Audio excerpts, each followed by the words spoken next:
Hey, welcome to Ask Me Anything, August 17th, 2022. We got the Money Mentor gang here with us. We have Joseph, Hannah, and Gabby, and we are here to answer your questions. So we have a couple pre-submitted questions that we will get to first, and then anything else, put those things in the chat box, and we will make sure to answer those as we roll. So let me do this intro video, and we'll be right back.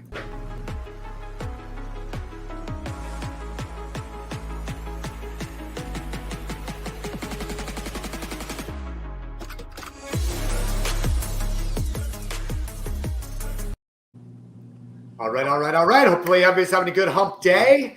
Hopefully you guys joined us for the webinars earlier. We had a pretty good one this morning with WTF happened and crypto. Spencer Montgomery, Mr. Crypto Man, was kind of rocking the show for the wealth webinar today. A lot of really good questions coming in on crypto, and we were able to answer a lot of those. But let's see what we have going on. So Gabby said there's some pre-submitted questions. Where do you want to start?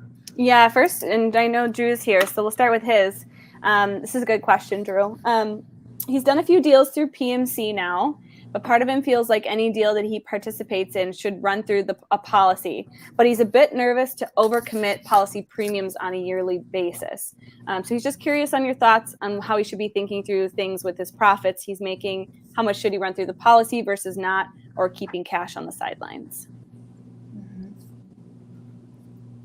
I'll take it first. I guess here's what I would do. If you're nervous about doing all of it into the policy, like let's make believe, like for instance, I have an investment that's giving me $2,000 a month. So what I'm doing is I took that chunk of change from the policy, went and gave it out there, and then now I'm getting in $2,000 a month, and I'm just funneling that $2,000 a month as those ongoing premiums. But right, I mean that investment is going to have an end date. So what am I going to do? I'm just going to go right back out and find another deal that's just like that, if not better than that one, so I can keep sustaining that $2,000 a month. Because at the end of the day, if I ever have trouble and I need to and I don't have the funds to make my premium can always be reduced if need be, right? So I do have some wiggle room and some cushion there. Even if you don't want to do that and you just want to start with half of it, let's say instead of the $2,000 a month, I'm just going to do $1,000 a month into my policy as those ongoing premiums. You can kind of start there to get your toes wet and feel more comfortable with it. But I say, right, don't be afraid to capitalize, because I know you, Drew. I know you're out there and you are actively bringing in an income as well. So you're not living on that fixed income. So we can always use income from earnings to help pay for premium too. So I would say just set it up as a monthly. If you are kind of getting in those monthly cash flows, you can do annual if you want, but I have my policy set up on monthly because it's just better for the cash flow situation. I don't know. Do y'all have any other suggestions or ideas? Nope. I switched mine from yearly to monthly too. So yeah, I know Chris does the same thing. He has some he pays, I think, annually, some quarterly, some semi-annually. It just depends. So there's flexibility, Drew. But like Hannah said, start comfortably and then build on from there. And too, there's going to be deals out there, right? Hanging around Mr. Noggle, people are out there wanting money. Yeah, and I think that'll only get more intense as October approaches. So, okay, Robert is asking, what's the highest amount that can be dumped in the beginning? The highest amount. So really, it's up to you. Right? Because I mean, I got folks who put in as little as $200 a month into their policy. Some folks as most as $3 million a year. So really, that premium you get to choose. So really, if we're talking about the ratio of like the ongoing premium to like an initial year one dump in, I would do the ratio of a 1 to 10, meaning that if your ongoing premiums are going to be $10,000 a year, the max dump in that I would personally do is $100,000 into that policy. So 1 to 10 ratio. Even there, that's a little aggressive. Let me just give you my humble opinion. I personally don't do more than 1 to 5 ratio. It's just that cost of that term. You're buying more of that term rider, and it's just more cost to you. But folks do. I have a lot of folks that do that 1 to 10 ratio of a dump in. Okay, now we'll switch to the live Q&A. If people are here live asking questions, Kevin, you're the first one. It says, can you have a non-relative as a beneficiary on your IBC policy? Yes. Let me clarify this though, because sometimes during underwriting, the underwriters don't like it, right? So let's make believe that I had an issue one time. There was this woman, and she wanted to name her niece as the beneficiary. Reason being, is she's not married, doesn't have any children. Really, that she just wanted to name her niece. The insurance companies was kind of asking questions about that. Another one being like a friend. If you're naming like a friend a beneficiary, they might ask like the reasons as to why, but they'll let you do it. They're just kind of seeing what you're doing and why you want to name them. And really, because right at the end of the day, it's all up to that approval of the underwriter. But it can happen. And if they don't allow you to name that non-relative as the beneficiary, you know what we do? And let me lower my voice, because actually I'm at the home office of One America right now. But this is what we do. We take the policy, issue it how we want, naming the beneficiary of what they will approve. And then once the policy goes active, we can always update beneficiaries. Beneficiaries can always be changed on a policy. So that's always an option. So I always make the joke, hey, if your wife starts pissing you off, just tell her that you'll update your beneficiary. Okay, Nice. he's got a follow-up question asking, is it better to have someone younger as the beneficiary? Doesn't matter. You can have a contingent most of the time. So if that person passes away and then you weren't able to change it, there will be a contingent beneficiary that benefit will fall to at that point. So it doesn't matter. Because my husband's older than me and he's the beneficiary. So, okay. Let's see. Louis, who here has a policy? Well, all four of us. I don't have one. No, you don't have just one. That was good. Okay, let's see. I got something too whenever we need a little filler. Yeah, you can. I'm just looking for the next one, so you can go ahead. All right, so this is something from Stuart, who is right now in the process of starting his first policy. We're just dealing with some final approval stuff. But nonetheless, let me pull this up. I'm just going to share my screen real fast. So this was an idea that he had ran across me, and I was like, let me just bring it up on the Ask Me Anything and have the whole kind of team start thinking about it. So can you guys see the screen? Yep. All right, so he came up with this idea of using the infinite banking concept along with trusts and nonprofits to create kind of like a universal basic income using the blockchain. So it's a little, I don't fully understand blockchain and how all that stuff works, but Stuart does. So let me just show you guys what he kind of came up with, and you can tell me your thoughts on it. So the concept of the Freedom Coin is to create a universal basic income using blockchain technology. Motivating this thought is to decentralize the governmental reach into our lives by protecting our rights of ownership over our financing. Establishing a universal basic income is crucial to not be controlled by any one individual or centralized system for humanity to evolve. All right, so you have the insurance by leveraging life insurance under the infinite banking concept, helping to establish the perpetual financial tool. It's the responsibility of the owners to self-govern through the Freedom Coin Republic. At the core is the market fund, investing globally equally invested based on demographics. Blockchain, this will allow ownership rights through the individual NFT that isn't allowed to be traded. NFT holders will receive the monthly pay that can be transferred to cryptocurrency of choosing. And then the usability, the monthly payments are deposited from the growth of the market fund. Policies are paid through the loan and market fund appreciation on a monthly basis. Success relies on the economy, politics, and knowledge of the people. If economies aren't healthy, then the monthly payment would reflect. And then we have kind of, what that looks like using the trust, the life insurance. Every owner receives a policy. Kids for adult, kids can have minor ones. Loans are taken out through other insurance policies and then paid back through. The market is made up of loans from policies, charitable gifts, and death benefits. And then the NFT is what creates that monthly income. And the trust would be set up as a nonprofit to kind of manage and control everything. So you have the crypto overview, kind of what that looks like.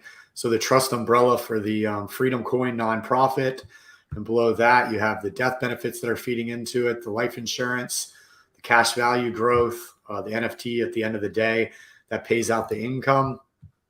So the summary, and thank you for Mr. Stewart. So any thoughts or any feedback on that? Well, I know. Let's see. That was actually kind of interesting. I was wondering what UBI stood for. I've never actually heard of that, so it's kind of interesting. UBI is just universal basic income. It's the idea of being able to supply a monthly income on a regular basis. So somebody give me a so it's definitely a little bit high level. Actually, I was hoping Chris would be on here to kind of hear his thoughts on that. But something that if you guys have no feedback on it, then we'll continue. I guess continue talking about it with others. I don't have the knowledge on like, I know what NFTs are. I know stuff about those. I understand the idea here. I guess I would just want to go more into the concept itself. And actually, Mr. Stewart, are we talking? Oh, no, never mind. I'm thinking of a green, but another green. But Natalie? I guess I don't really have thoughts on it. I guess I would want to maybe, do you have a video on it, like the video presentation, or no? Well, a lot of this is pretty new, so he just put this together and has the idea. See, I knew. Look, Drew's on. Drew said interesting. I figured this would be right up Drew's. And Stewart is on here. I mean, so he can answer any questions. I don't know enough about crypto to make an educated decision. Yeah, it's definitely a Chris topic. And so like Drew's saying, first thing would be to figure out the capitalization of the policies to be able to start flowing that through the trust. So we'd have to decide, how much that is, what that looks like.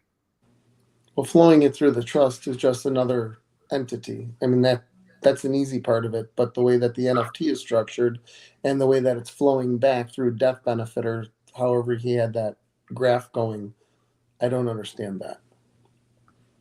Yeah. But through the policy and the trust system, that's simple and easy. Right. So maybe fine tune a little bit more, like what those investments look like, what that payout looks like, how the NFT works as the ownership. Yeah. Mm-hmm. Okay. So just giving some feedback, Stuart, some things that you can continue to put together. So the NFT is the ownership, and then the NFT can pay a monthly income to people. Is that what it is? Like a monthly profit?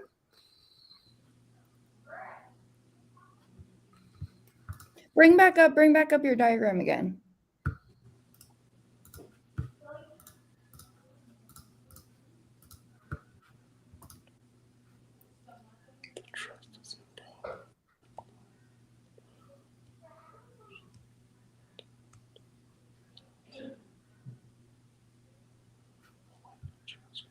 So maybe where the charity comes in? The market. So the monthly income comes through the market, like the SP 500. I guess here's how I view it. I just, not to overcomplicate it, right? At the end of the day, if you want to use the trust as the entity, absolutely. You can always own policies in the trust or have other trusts out there, etc. And then all that we're doing is we're using the dollars, funneling it through the policy first, then from the policy going and buying, I guess, the NFT or whatever we're doing. And then with the returns of that, we're just funneling it back through the policy that way. Yeah, we just need to update how this all looks. Yeah. It's very interesting, though. Okay. All right. Okay. Drew wanted to clarify. He said he's fine with his current premiums. This kind of goes back to his initial question. It's more of how he's not sure how much premiums yearly the business will profit and how much he should commit to premiums, since he's not 100% sure that profits will be consistent throughout the year. But I think it's the same idea, right? Starting more conservatively and there we go. Adding on as you go. Yeah, start conservatively.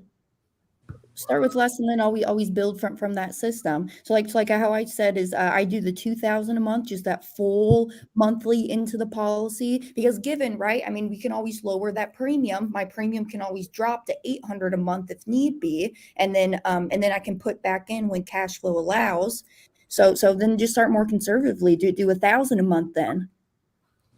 And then if you ever come to a tough time, that 1,000 can always drop to 400 a month. But I'm Any telling you, insight? man, don't be afraid to capitalize. It's only going to help you in the end. Any insight, Joseph or Stephen? How to He's not determine?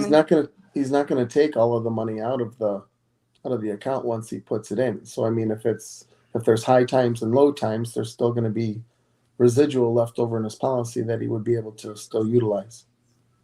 That's my take on it. Yeah, I mean, I talked to him a little bit on Monday about it, and kind of the same thing. It's an interesting one because nobody can predict the future, know where we'll be out financially. So you want to get it, capitalize as much as possible, but you want to overextend yourself where it just doesn't make sense. So there's definitely always that fine line. And, the good news, Drew, is you're very young and presumably have a long time to continue to build your banking system. So, like Hannah said, just continue to be conservative with it and grow as you're comfortable. I think at the end of the day, that's the bottom line, right? Yeah. And at the end of the day, worst comes to absolute worst, you can always use the cash in the policy to help pay for premium. Right. Late night dad. He says, I just funded my policy for $6,000 yesterday. Can I make payments over the remaining months of this year to add an additional $6,000 to my policy? If it were designed that way, you can. If you have, $12,000 of space for premium, then yes. If you only have $6,000, then no. Yeah, it just depends how it was designed and set up initially when it was issued. Yeah. So if your total is 6,000 and you put in 6,000 and you could have done monthly instead, it's one or the other. It's not both. Unless you do a 6,000 dump and then 500 a month. Yeah, in year one. Which I actually just did with somebody today. So, yeah. So yeah, assuming that the premium is like a 6,000 annual premium, no dumping, no ongoing monthly premiums, just that straight 6,000 a year. It's all just subject to where that MEC limit is in that policy. That's how much extra wiggle room we can dump into. Where is that modified endowment contract line at? And that's a good question for your mapping specialist. So reach out to them. Jim is asking, other than for record keeping, is there any reason or benefit to loaning money from your segregated account to an LLC that you own for working capital?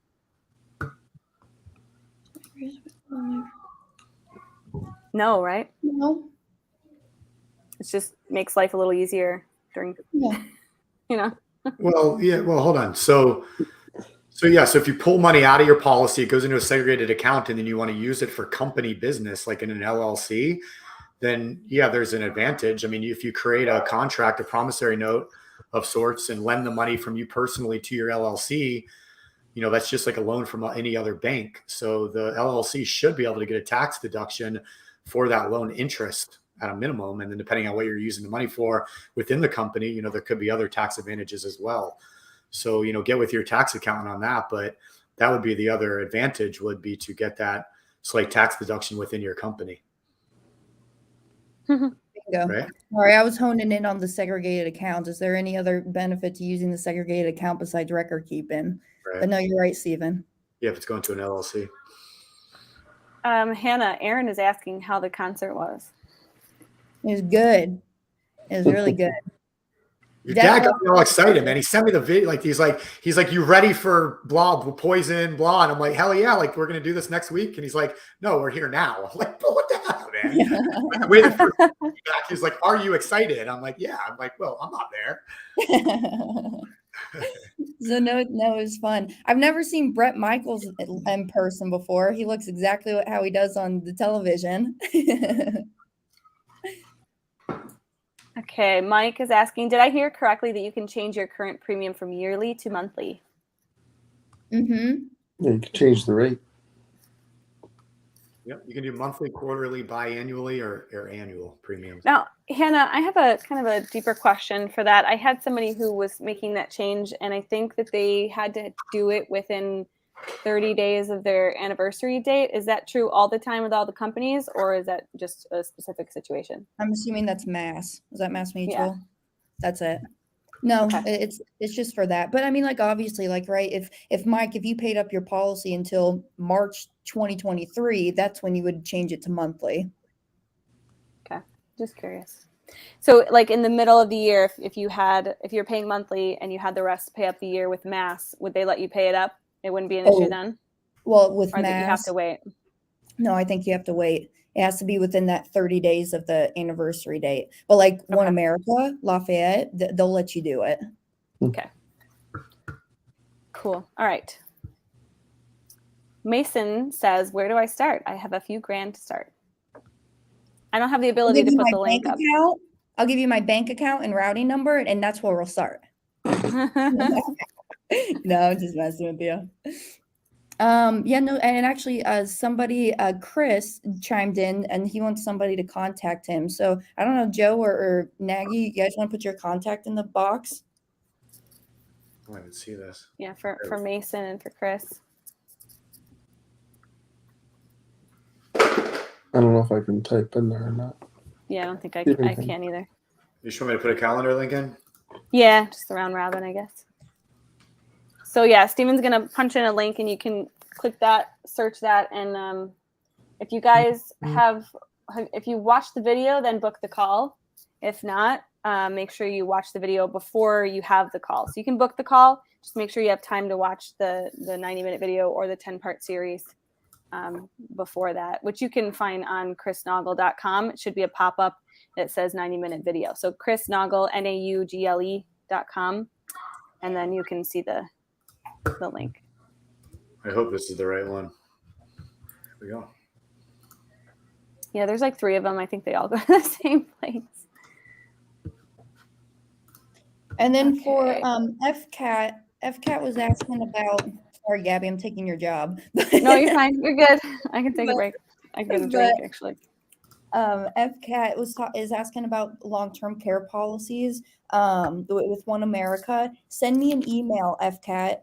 And if y'all want to put it in the chat, it's just Hannah, HANNAH, Hannah at themoneymultiplier.com. And I'll get you the contact for the long-term care policies.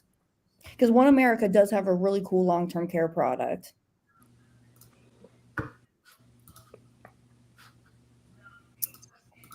Okay. Salty Florida girls. I like that one. I've been doing my research and I've noticed that the annual IRR and dividends have not performed as projected. Is that what you see as well? No, in my opinion. And actually, we're on track to have greater dividends for this year just because of the performance of the economy and what's going on. What I'm curious what company she's researching to see that. So salty Florida girls, what company are you seeing that is not performing as illustrated? Because that's very common in IULs. They never seem to perform the way that they're sold and told. Mm-hmm. So are we talking whole life with AUL, or are we talking an IUL with some scumbag? Because inside of the whole life contracts, they always have to give us that guaranteed interest. The only thing that's not guaranteed are those dividends, and those can fluctuate, right? They can go up, they can go down.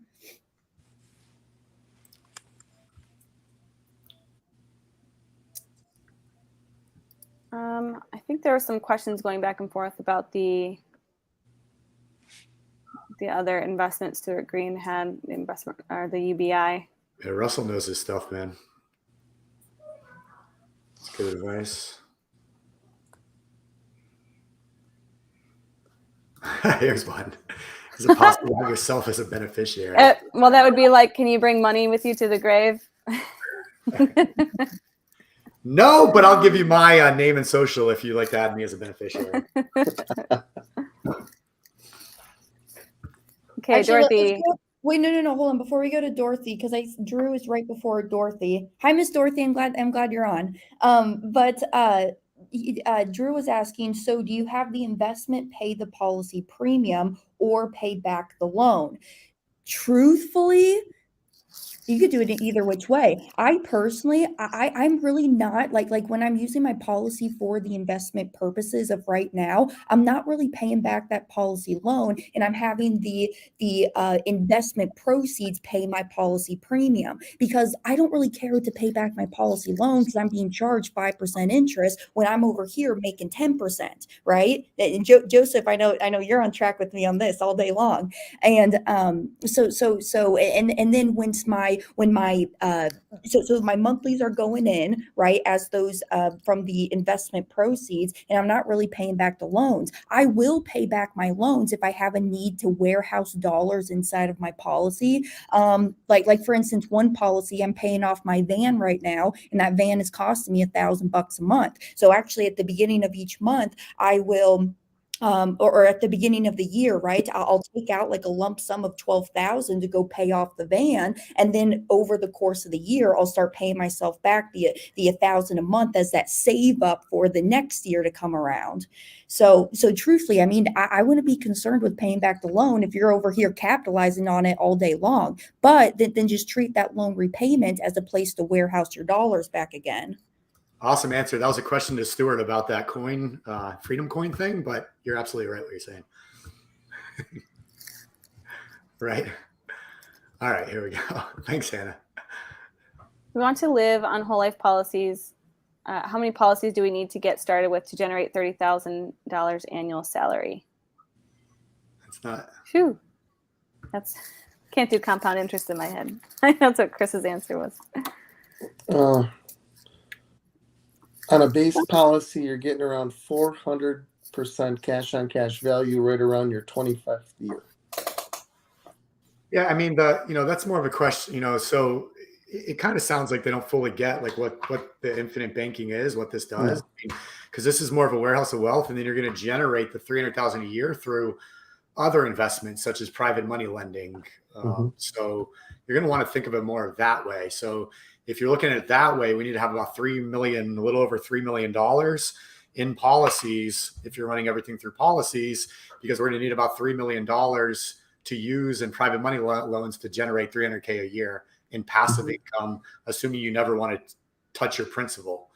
So hopefully that makes sense. I mean, it's really not the how many policies. It's just like the number of the premium dollars. Because I'm doing the same thing with Miss Brenda, and because she wants to be able to live off of 3,000 a month or 36,000 a year. So she's capitalizing the policies right now, and then within about 5-7 years from now, she's going to start using that money to start to live off of. So really, it's just what is my X meaning what is the premium dollars that I have to put into the policy, and I want to retire in 10 years, and in that 10th year I want to start living off of 300,000 a year from the policy. So what do I need to capitalize my policy in order to get there? That would be the X. Drew says those would be some beefy policies. Yeah, and I guess it's also, when are you looking to do that by? I mean, do you have a time limit? Where is this like a retirement goal in 10, 15, 20 years? What is that going to be? And then, the more time that's on your side, the less you have to put in right now to make that goal happen. And then, if you got like dumping money, if I got a chunk of change sitting on the side, I can throw that in. How does that differ? So Dorothy, if you want to dive into it, send me an email with like those specifics, like, 300,000 annual for salary. When is this going to start? And we'll take it from there. Within 2 years. Within 2 years, if we're doing like within 2 years, it's going to be close to like almost $1 million in premium. Yeah, that's not a lot of time for it to capitalize yet inside the policy.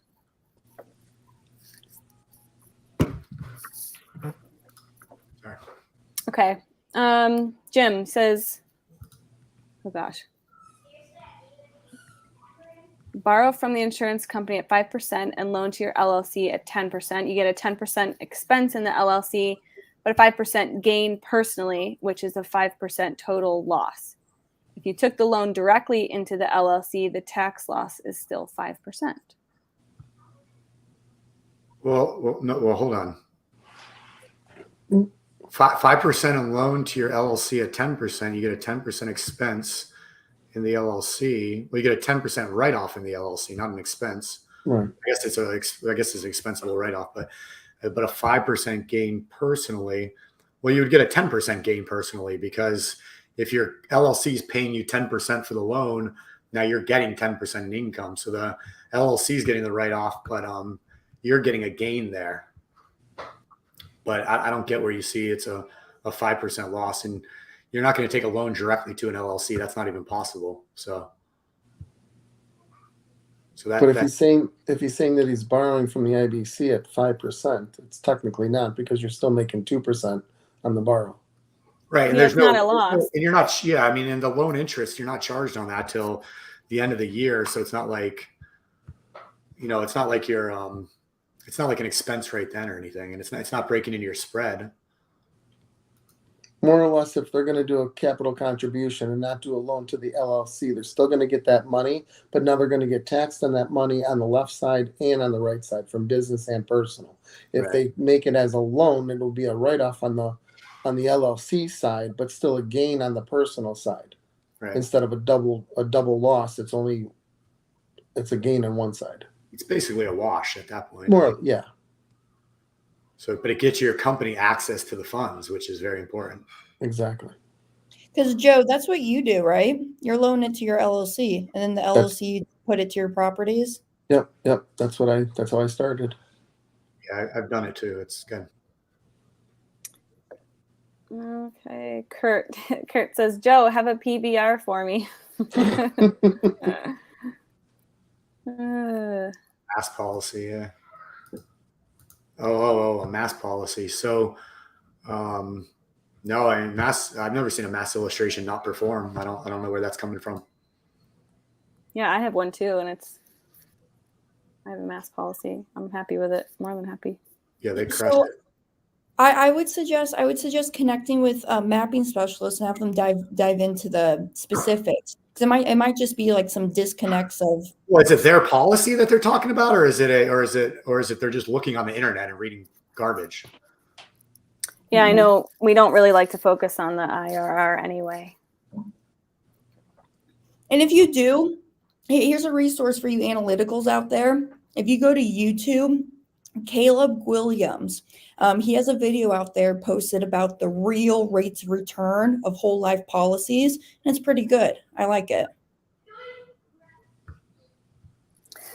Sal, he says, I hopped on now. Would there be a link for this? Yeah, there'll be a replay available on YouTube. I think within the week they put that up, or is it immediate, Stephen? The replay of this? It's up now. I mean, it's on all the Facebook pages. It's on you can see it wherever. YouTube channels, so it saves. Cool. Okay. FCAT, also about the one-pay lease, how it actually works. I don't know. I don't understand that. Pay lease. I guess clarify what you mean by one-pay lease. Yeah, so this was something that we did a quick video on with Larry Steinhaus like about a year and a half ago. And we were using the strategy of buying the vehicle, getting the full write-off, like Chris has done in the past with the videos. But instead of doing a lease, over time, it's called a one-pay lease, which means you pay all of it right up front. And there's different reasons why you could do that, as far as like negotiating a better price and stuff like that. But I had to go look through the YouTube to find it. I don't have that video off the top of my head. John says, I purposely withhold taxes all year and pay estimated taxes at the end of the year. Could you make a policy just for tax repayment purposes? And how would you design a policy like that? That's perfect, John. John, you're so good. So that's exactly it. So just like with like how I was talking about my van, what I'll do is I'll take a chunk of it, 12,000, pay the van, and then over the course of the year, pay myself back. Do the same thing. It's just instead of the van, you're doing it with your taxes. Do any of y'all use policies for taxes? I do not, but there's Oh. actually a good case study. The landlord, paying his property taxes through his IBC policy up on Chris's YouTube channel. In the I think it's in the playlist case studies. If you go find it there, that's really interesting. So it's kind of the same concept. I like to because this year when they took out my taxes, it literally made me cry, y'all, because I'm getting older in my life. And now I'm seeing the tax paying what we got to do. So I've been saving up inside of my policies because the policy is nothing more than just that warehouse of wealth. So I'm just saving it there till I'm ready to use it for tax time. Facebook users asking, what about those of us who are uninsurable? You want to take this one, y'all? It's yours. Okay, I can do it.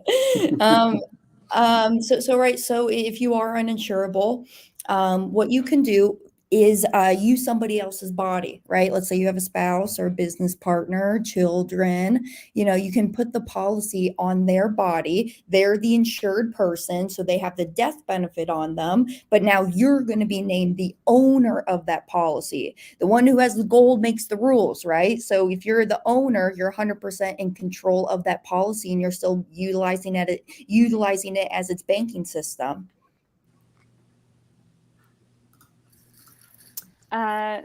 Kevin's asking if today's crypto session is available yet. That usually gets posted about a week after, right? They're pretty quick with it. I'd say probably Friday. Yeah, Okay. Friday, Monday So at the not latest, but it'll pop up. Just go to the Chris Noggle on YouTube and make sure you subscribe, and then you'll get alerts whenever new videos pop up, so you'll see it come up.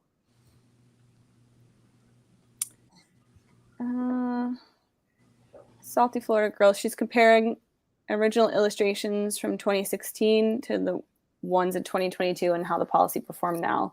And real fast on this, just the Larry video, just go to contactlarry.com and you can schedule a call with Larry. Contactlarry.com. Sorry, Gabby, go ahead. No, you're fine.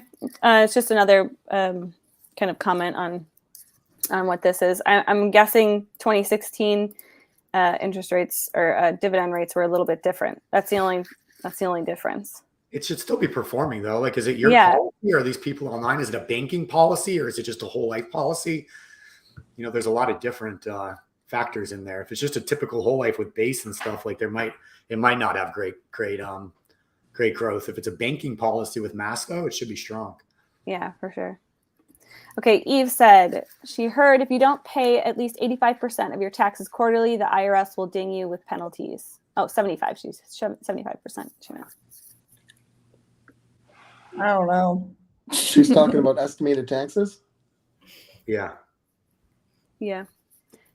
It has to do with the year before that. So in the year before that, if you didn't put in enough for your taxes, then you would have to do quarterly taxes the next year. And that's broken down by the year previous, by 4. And then when you file your taxes in that year, if it is underneath that 75, there is some kind of penalty or something associated with that. But that should be signified by the year before. John has kind of a follow-up question to the tax question before. Would you make a separate policy for taxes or just use your main policy? I say just use the main policy. Use the one that you have, cap it out. Well, unless it's capped out, then start another one. Mm-hmm. Yeah, but you don't have to separate it if you don't want to. Like I know a lot of people like to have like different policies. Well, not a lot of people, but like some folks will have certain policies for different usage. But OCD. yeah, I just dump it all in. Even like pay myself back. Like actually, somebody called me up just this week. Sorry, Hannah, go ahead. No, you're good. You're good. Someone called me up just this week and was asking how to repay themselves back into the policy on that monthly basis. I was helping them do that, and they said, "Hannah, can I just ask you a personal question? How do you do it in your life?" And I was like, "To be honest with you, Will, I'm not very organized. I'll take about 1,000 here, maybe 2,000 3 months from now, and just keep putting it in that way. I could be more organized." All right. Cool. Yeah. Tamara Lennon, just so she knows. I think with StreamYard, Tamara, if you're on Facebook, it makes you like click on something to like allow them to share your name or something. So if you see a link that you click to allow it to do that, go ahead and do it. Otherwise, it just pops up as Facebook user like that. But just send us a message on Facebook if you want to chat more about that. Cool, everybody. Well, looks like no more questions are coming through at this point. Yeah, I guess. Sure, I guess perfect timing, right? Yeah, this is good timing. Well, I will give a shameless plug. I just am redoing all my social media, so go follow me at The Real Snaggy. What do you guys think? The real I've been trying to do this. Snaggy. I've been trying to do this all week, so we came up with The Real Snaggy. So that's my name across the board. Nice. All social media. So we're gonna start putting out a bunch of new content and reels and stuff like that. So make sure you follow me. Thank you. Cool. Yay. I'm still thinking of names in my head, though. It's just I can't turn it off. That's it. Won't let me change it again for at least 30 days. I'm done. We're done. I'm sending you those over for the flyer, for the marketing brochures. We're done. My only other question is for the website. No snaggy snacks. We got away from that. There are fake snaggies. That's why you got to watch out on the real one. You got to be careful there. And then the only other thing is the website's either going to be the same, therealsnaggy.com or StephenNagyLive.com. I'm not sure yet, but that'll be next. All right. With that being said, appreciate everybody being here. Thanks for the great questions. We do enjoy these. And Russell saying, hope everyone taking advantage of Consolidation Appropriations Act 2020. Free food. Love it. All right, guys, have a great week. We'll see you soon. Thank you. Bye.